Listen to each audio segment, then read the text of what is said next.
On and all, hope you're doing well, hope you're staying safe. It's Monday the 24th of August 2020. Hope you had a great weekend. We've got quite a lot to get through today, so let's get right to it. US daily cases then, good news. We've had cases in the 40,000s for the past 7 days, except for one day in the 30s, one day in the 50s, but that's a lot better than it has been in the past. The average has been moving down since the peak on July the 23rd, so good news there as well. Active cases started to level out. I thought they were going to go down. Unfortunately, the past couple of days they've gone up again, but I'm going to keep looking at that because at some point they've got to go down too. US deaths were 974 yesterday. The second peak in the 7-day moving average occurred on August the 1st, and since then it's pretty much been moving down, so that's good. Florida cases 2,974 yesterday, so below 3,000. Two of the lowest numbers over the past 7 days have occurred since June the 17th.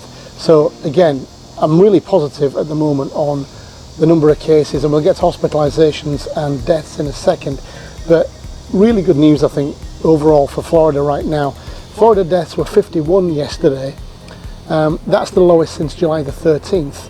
The 7-day peak was August the 5th, and with another one on August the 16th. It's been moving down since then. Tests likely to be lower this week than they were last week, but the positive rate has gone down. You'll see that the positive rate now has gone down in consecutive weeks for the last 5 weeks. So we're down to like 5.5–6% now. So we're getting down to where we should be. The current positive rate is actually 6.51%. That's the lowest since weekend in June the 15th. So good news there. Hospitalizations are likely to be lower than the last 3 weeks, and deaths likely lower than the last 4 weeks. So all pointing to really good positive results there. Florida now ranks second behind California as of yesterday in the number of new cases, and Orange County ranks number 5. Available ICU beds, really good story there, which must mean that things are getting better in hospitals. A total of 1,782 beds available, with 1,426 adult and 256 child beds. That's 100 more than it was on Tuesday, and I don't remember seeing 1,782 or anything like that before, so this is good news too. All good news right now. The Florida R rate, the reproductive rate, is down to 0.93. It was 0.96 on Tuesday, so again a good healthy drop there. The R rate now for Florida ranking 15, and we've now got 30. We've still got 31 states under 1. There are another couple that are on 1, so it won't take a lot more for them to come under 1, and there are a couple more at 1.01. So again, pointing in the right direction. 34 states now have mandatory mask wearing, up from 31. Florida still isn't one. Despite that, we seem to be doing okay. Governor DeSantis will not open bars. There was another discussion about whether bars should reopen. At the moment they are not open, and I think that is really helping stem the tide in the number of new cases. Schools are reopened. My local school where Gemma goes did have kids sent home last week. She won't be going to school anytime soon. Now I hope that this doesn't mean a new outbreak where the kids then take it home to more vulnerable people and it all kind of starts again. I really hope that won't be the case, and I hope they don't have to close schools either, because that's bad too. Tropical storm Laura is headed towards Louisiana or Texas, and it will make landfall as a hurricane on Wednesday, somewhere we think between Louisiana and Texas. Hurricane Marco is currently in the Gulf of Mexico. It is due to make landfall in Alabama on Tuesday. Florida will not be affected by either of these hurricanes. The Disney park availability calendar for theme park guests, we're looking all green for the remainder of August except for the 25th. For September, Labor Day weekend has Hollywood Studios full over that weekend. For resort guests, all of the remainder of August is green. September Labor Day weekend is seeing Hollywood Studios full. Annual pass holders 29th and 30th completely full, and the other days are variable. For September, for annual pass holders, September Labor Day weekend is full, and the 12th of September it's also full. Only 5 days in September for annual pass holders have all parks available. Annual pass holders for October, all weekends have at least one park unavailable. Halloween now sees Magic Kingdom and Hollywood Studios unavailable for annual pass holders. For November now, we've started looking at November. November the 7th now has no availability for Hollywood Studios. Into Universal News and Volcano Bay is to close on Tuesdays and Thursdays starting September the 8th as we move into low season. The Aventura Hotel and Sapphire Falls Hotel closed as of August the 21st for the foreseeable future, again due to low demand. Universal's now moved to flexible ticket pricing for day ticket holders. So the busier it is, the more your ticket is going to cost now. And then the final news from Universal is the Florida residents now have got buy a day, go for the rest of the year basically. So you buy a day ticket, 2-park ticket, and you can go now up until every day now up until the 24th of December for $164. So that's basically a mini annual pass between now and the 24th of December for Florida residents for $164. Okay, they are the headlines.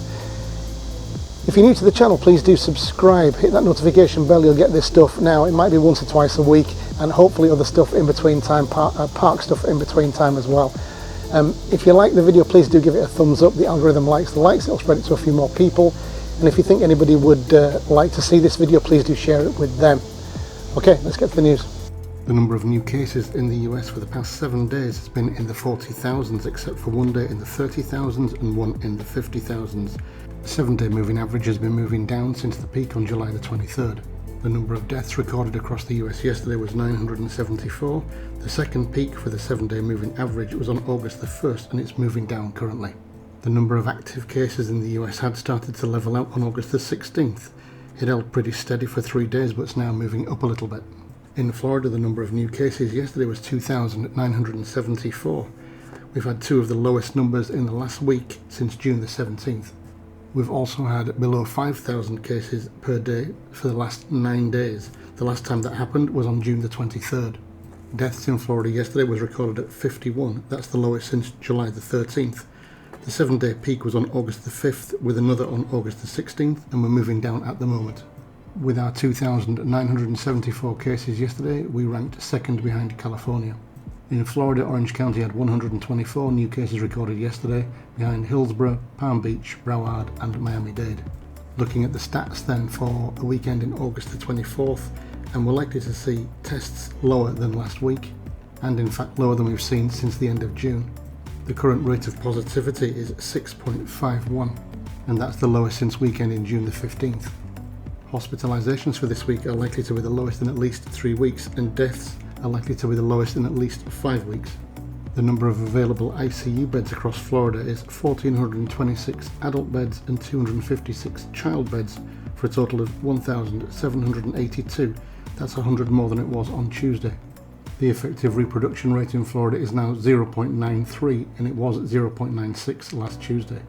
In the R-rate chart for the states, Florida now ranks number 15, and there are still 31 states with an R-rate of under 1. There are now 34 states where mask wearing is mandatory in public. Florida is still not one of them. Governor DeSantis has said he will not reopen bars just yet. They have been closed since June the 26th and were targeted by the governor as being centres for outbreaks for the virus. Tropical storm Laura is headed into the Gulf of Mexico, where it's expected to strengthen to hurricane level. It's expected to land in Louisiana or Texas on Wednesday. Hurricane Marco is also in the Gulf of Mexico and expected to make landfall in Louisiana on Tuesday. Looking at the Disney Parks availability calendar for theme park tickets guests, it's all green for the remainder of August except for August the 29th, where Hollywood Studios is unavailable.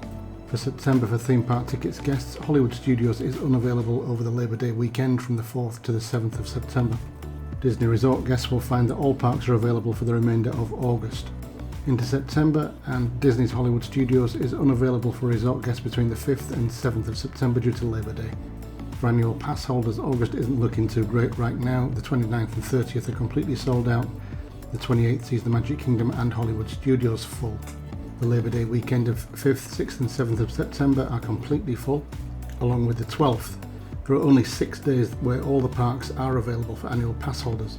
Moving into October for annual pass holders, and all the weekends have at least one park which is unavailable.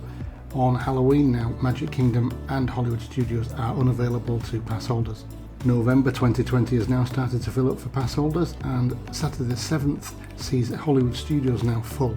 Some news from Universal Orlando and Volcano Bay will be closed on Tuesdays and Thursdays starting from September the 8th. Due to low season, Universal has closed the Aventura Hotel and moved guests to Cabana Bay Beach Resort. It's offering affected guests a $50 dining credit for stays of 2 nights or more. Sapphire Falls has also closed and guests are being moved to either the Hard Rock or the Royal Pacific Resort. That's actually an upgrade and comes with express passes. Universal has introduced a flexible pricing policy for its park tickets. This is based on date and is similar to the policy Disney introduced some time ago. Finally, in order to attract more local guests, Universal has offered Florida residents a buy a day, visit every day through December the 24th, 2020 incentive. The 2-day ticket costs $164, so in effect it's a mini annual pass for $164. So I think the past sort of 5 days have been very, very positive. The number of cases seems to be now consistently under 5,000. We're getting under 4,000 now, under 3,000 yesterday. So that's looking really good. Positive rates coming down as well, 6-ish% now, really good. And the R rate coming down as well. Hospitalizations coming down, deaths coming down. Everything now seems to point to the fact that things are getting better in Florida. Now, that's only Florida. We do have 31 states now with an R rate under 1. We need them all, really, because people can still travel between states. I don't believe that Universal or SeaWorld or Disney have upped their capacities, so they're still quite low, so that's good in my view. I don't want to see those being extended, just in case that can trigger another spike in cases, I guess, coming from them. I'm pleased that the bars are staying closed. Unfortunate for bar owners, yeah, I get all that, but that's where it spiked before, so I think the longer that stays closed while we're in this kind of area, then the better it is. So that's it.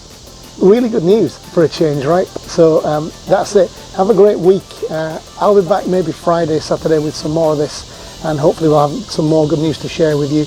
Until then, have a great week. I'll see you then. Okay, cheers for now. Bye-bye.